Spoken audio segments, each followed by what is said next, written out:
السلام عليكم. نهاية المباراة بفوز منتخبنا الوطني ب3-0. كيف جاتكم المباراة أو كيف جاكم أداء المنتخب الوطني المغربي؟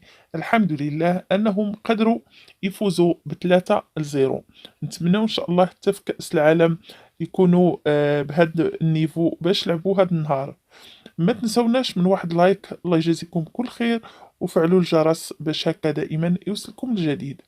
مباراة جد قوية لممثلي بطولة الاحترافية في مباراة اليوم. أكيد أن الناخب الوطني وليد الركراكي كان عنده الحق عندما قرر الاعتماد عليهم ومنحهم شرف التمثيل المغربي في كرة القدم بطبيعة الحال في كأس العالم في قطر.